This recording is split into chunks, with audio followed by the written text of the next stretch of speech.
So, one of the biggest problems that most people usually struggle with is overthinking.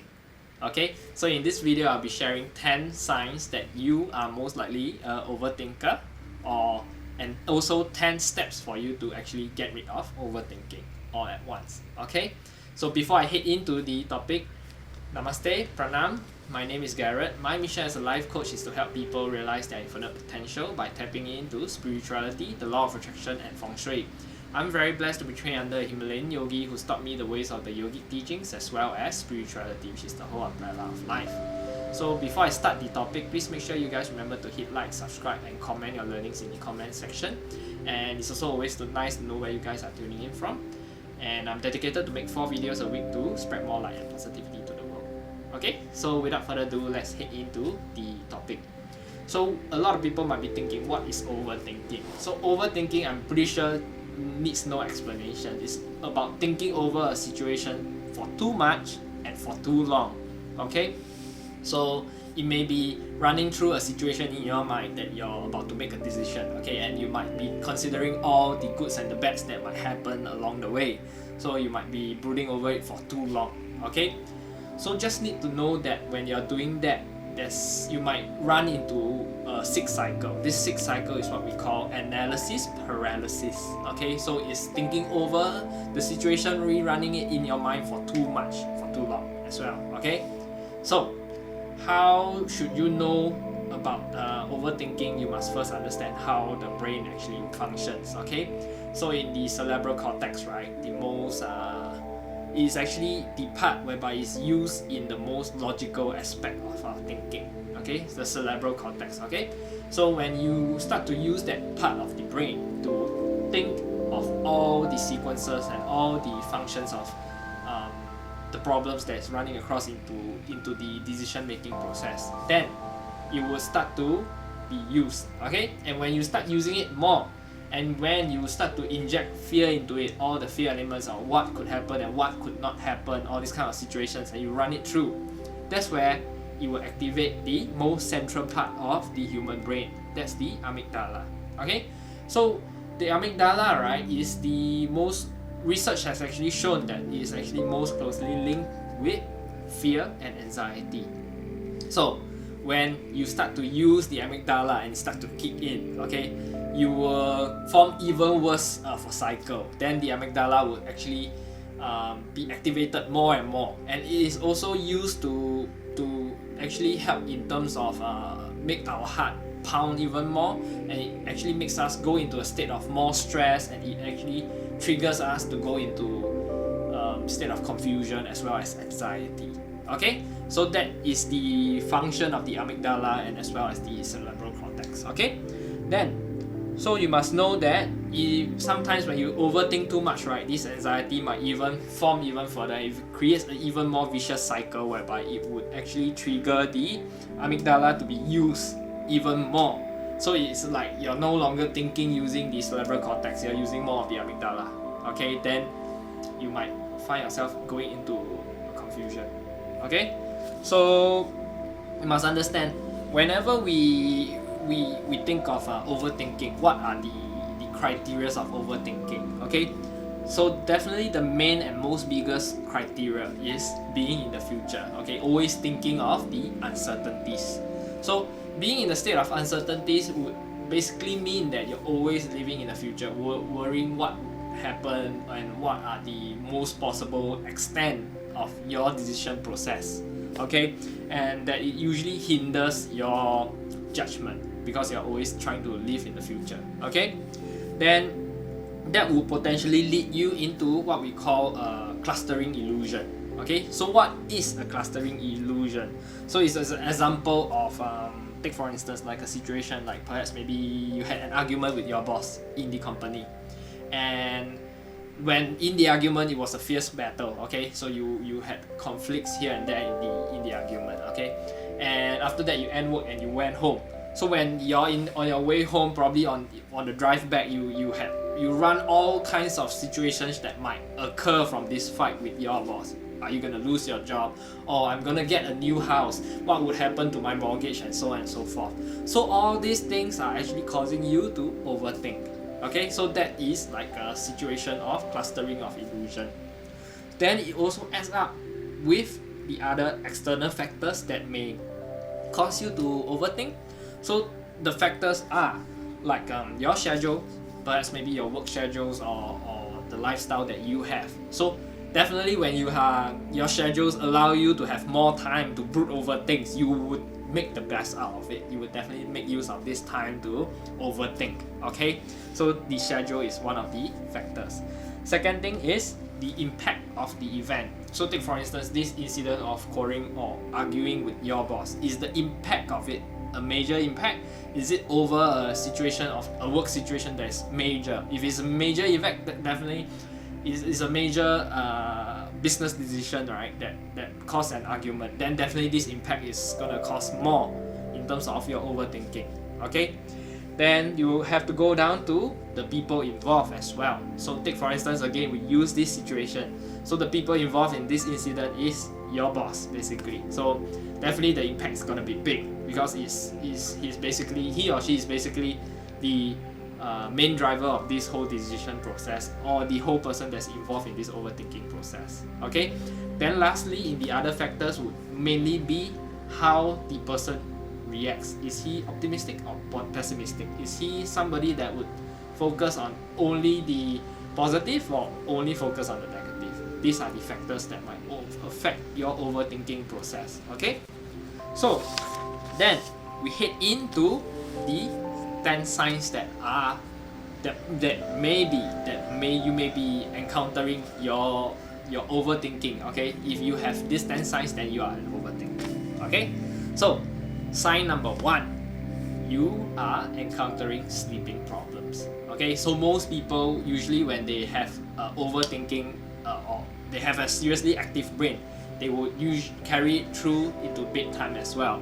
So during their sleep, they might run these situations in their mind in and out.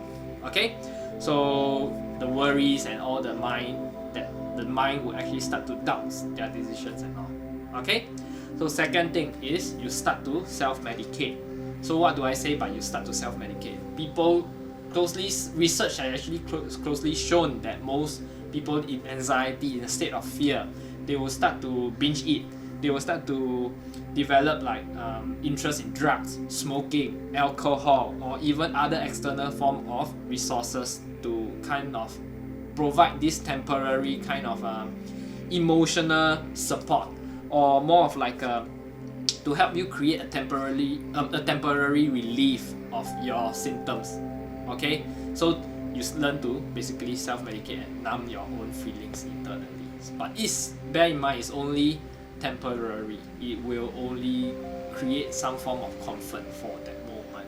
Okay, sign number 3, you are always tired. You are most likely gonna be led into insomnia if you are not gonna solve your sleeping issue. So that's the reason why that's gonna link to your poor level of sleep, causing you to be more lethargic and tired at work. Okay, sign number 4, you want to control everything in your life.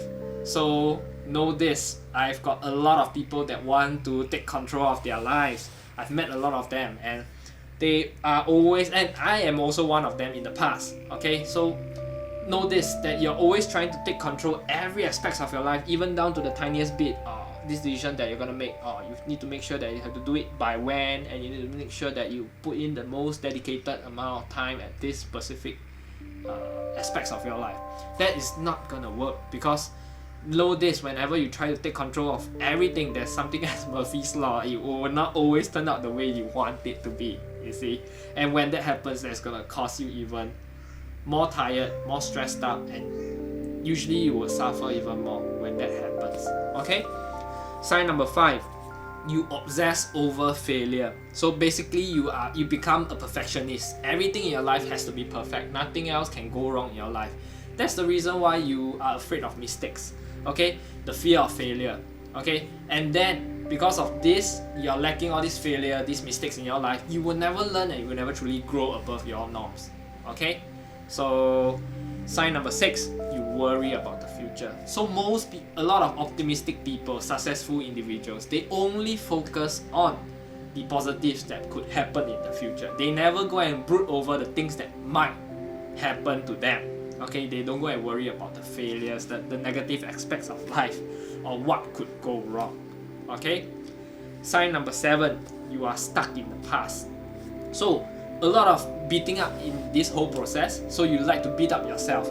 You worry about the things that you have done or you have not done, or basically the should or should haves. Basically, this is the whole entire process of beating up yourself. Okay. Sign number 8, you learn to you begin to not trust your own judgment. You start to look for judgment from somebody else. You start to ask people. You basically seek other external voices to reaffirm your judgment, and basically you start to self-doubt, and it has a lot of damage on your self-esteem in this whole process, because you no longer, even down to the simplest thing like, have I said the right words, or have I treated certain people in the right way? So you start to self-doubt yourself. So everything, including your whole identity, your whole ego, is damaged in this whole process. Okay, then sign number 9, you start to self-blame. Okay, so in this whole process of worrying and blaming, all the things that you did or you didn't do will start to surface. So over this kind of situations that may or may not happen would also be during in this whole process of self-blaming. So yeah, you become hard on yourself. Okay, sign number 10, you have tension headache. So what is a tension headache? Tension headache is something like a huge clamp kind of pain or over the temples of your head. Okay, and this whole pain might run down all the way to your neck and towards your shoulders. So basically it's a very, very painful kind of some sort of like a migraine kind of headache. Okay, and the worst case scenarios would go into a chronic kind of tension headache, and once it happens, you might need to seek treatment. Okay, and yeah, usually that a lot of people in the psychology industry, they will usually have to deal with a lot of this kind of chronic illnesses. Okay, so now we've basically covered the 10 signs. I'm gonna cover the 10 solutions to help you get over this overthinking process. Okay, so solution 1, be aware of the pattern that you overthink. So always be in awareness.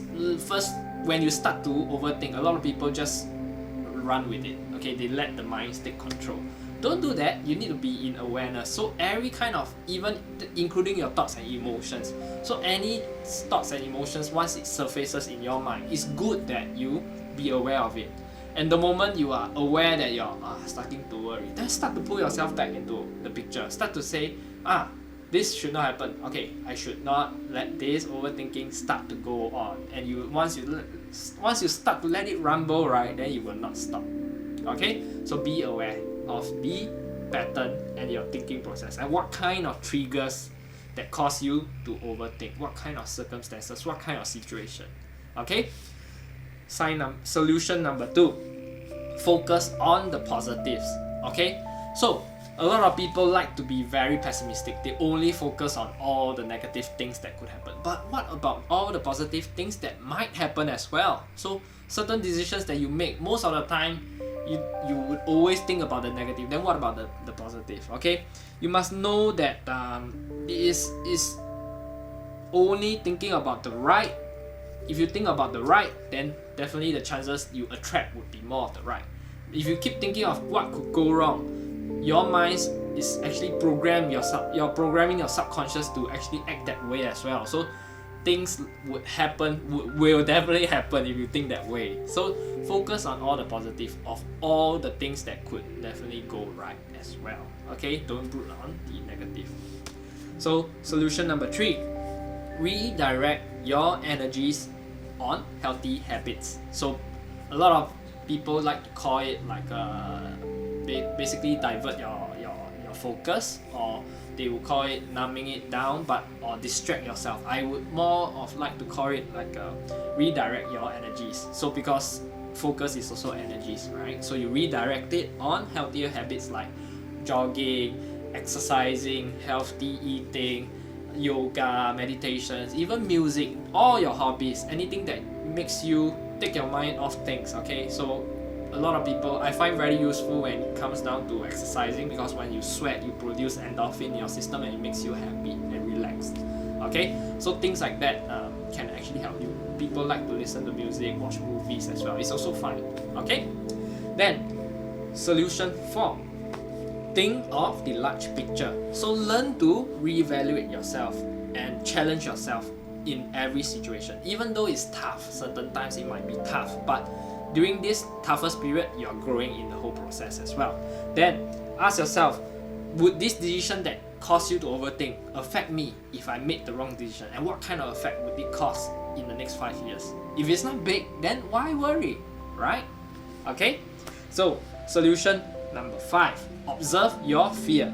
Learn to say no to your past.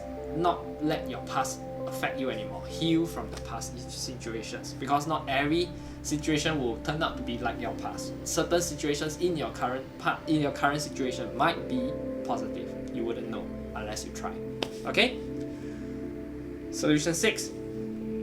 Be solution focused. Okay? So learn to always focus on the solution instead of the problems. A lot of people in organizations like to think about the problems only. They are not solving anything. They are always brooding and complaining, saying that, oh, this person has done this, but they are not thinking of the solution.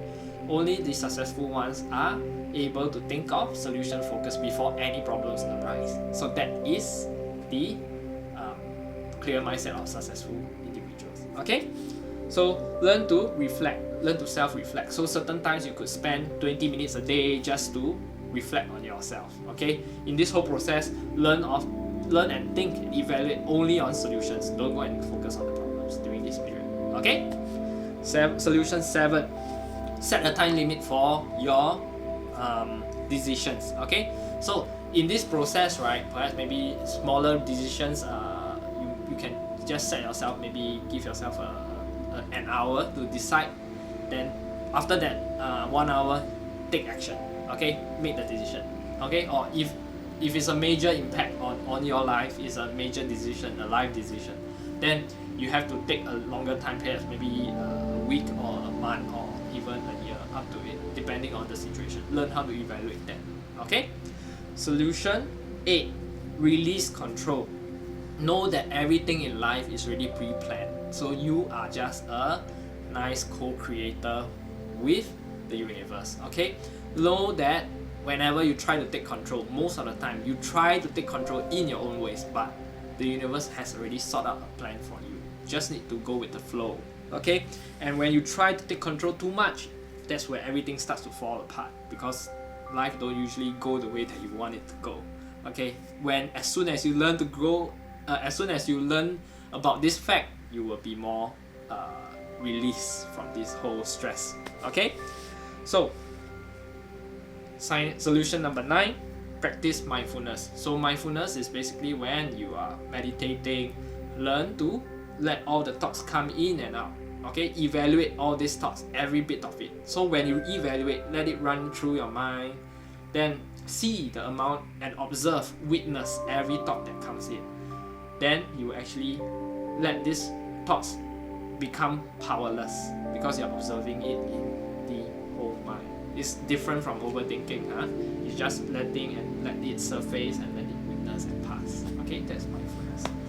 Lastly, let go of the past and heal. So basically, release it. Learn to be good and be kind to yourself, because everybody makes mistakes. It's not about making mistakes. Every mistake is an opportunity for you to grow. So as soon as you learn that, you are not at fault. You take back your power.